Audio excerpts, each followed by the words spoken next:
Hey everyone, thank you so much for coming to my lecture series, How to Make Reading Fun and Educational for Children. What I love about reading, it's a great way to develop those foundational skills that's needed for language development. Reading can be for newborns who aren't quite ready to read yet, but you get to flood them with language, to high schoolers where you're reading with them just for sake of conversation, and you can ask them difficult questions, check their comprehension level, if they understand what is being read. If you haven't had a chance to get to know me, my name is Liz Patton. I am the owner and speech language pathologist at Healthy Speech Solutions. We are an online speech therapy practice that specializes with children and adults in North Carolina and Florida. So what book are we picking today? So I'm so excited. So we're picking Baby Elephant Finger Puppet. It is by Yu-Hsuan Huang. Sorry, I think I mispronounced the name, but anyway.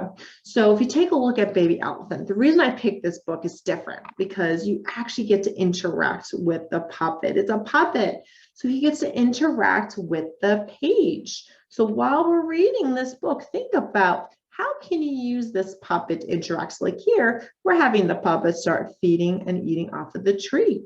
Here, we're having the puppet is snuggling up with mommy. So when you're reading this, always remember we have a finger puppet that we can interact with the page to make it more engaging. Another reason I picked this book, because there's quite a bit of print that's on this page.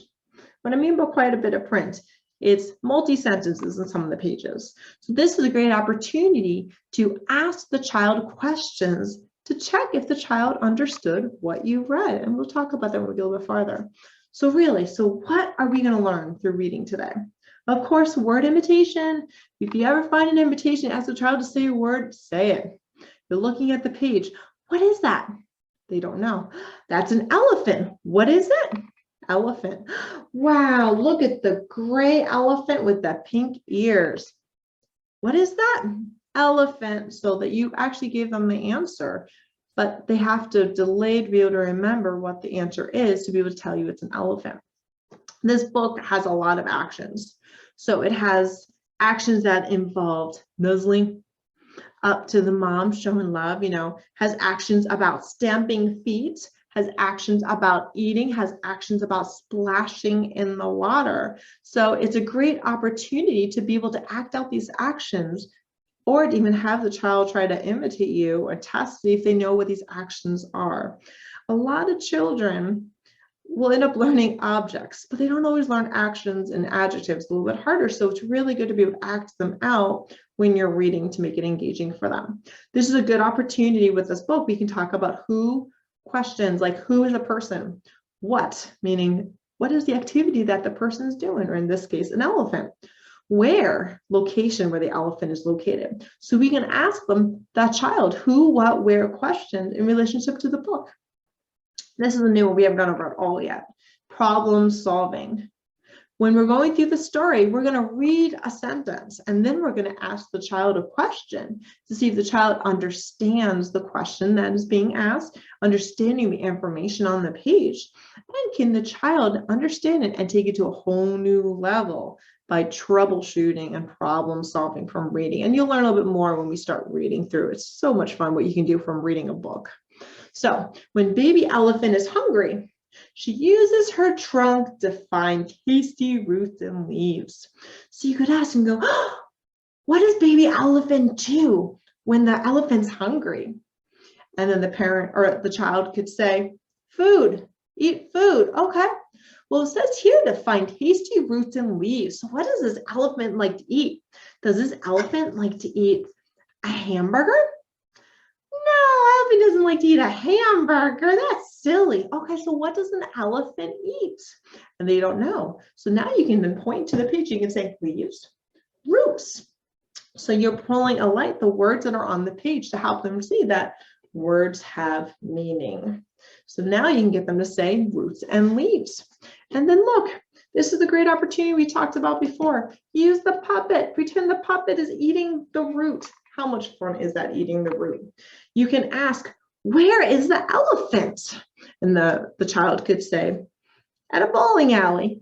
No, that's silly. He's not at the bowling alley. Where is the elephant? Maybe you can give it a hint. Is the elephant inside or outside? You would say outside.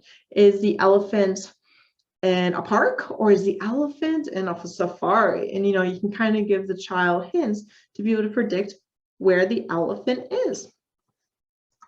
Here's another one. So when baby elephant wants to cool down, she flaps her big ears back and forth. So you could say to your child, where are your ears? If it's a younger child, they would then point to their ears.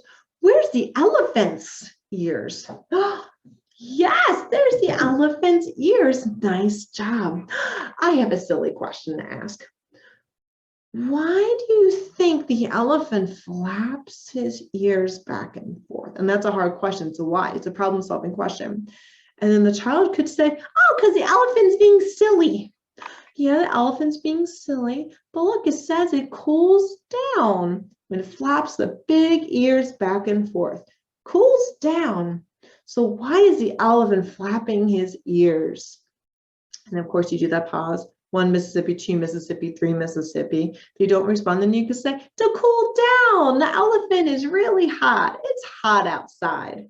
So now we're doing problem solving and we're understanding, does the child understand what's being read? And you can point to keywords, big ears, back and forth, and bring a light to specific words that can help the child understand the question that's being asked.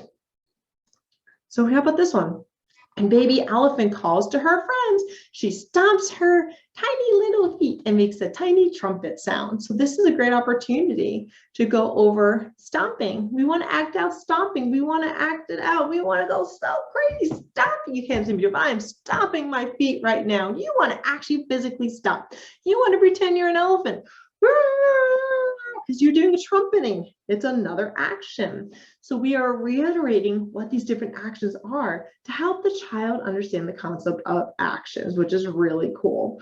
And then if you play your cards right, we can get the child to act out stamping, the child to act out trumpeting, the child to have fun making an elephant sound. Or we could ask, what does the elephant like to do for fun? And then the kid could say, make sounds. What kind of sounds? Be more specific. And then we could do trumpeting. What else does the elephant like to do? Stomp her feet. What does stomp your feet mean? So it's banging your feet on the floor. So you're asking questions that have to do with what the child is reading at that moment. So when baby elephant plays, she swims and splashes in the water. So the question is, you could ask, what does the elephant like to do for fun? Likes to go in the water. And do what in the water?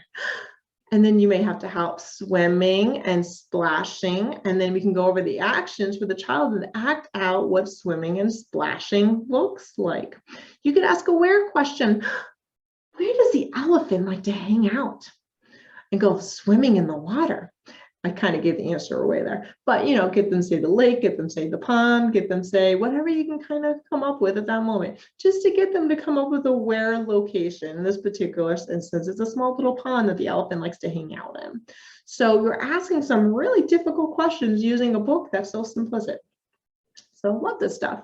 So thank you so much for coming to my lecture series. I hope you've really been learning a lot about how to make reading fun and educational for children. If you have any questions, please feel free to reach out to me at healthyspeechsolutions.com and at liz@healthyspeechsolutions.com is my email address. Please keep an eye out for my next lecture. Thanks everyone for watching.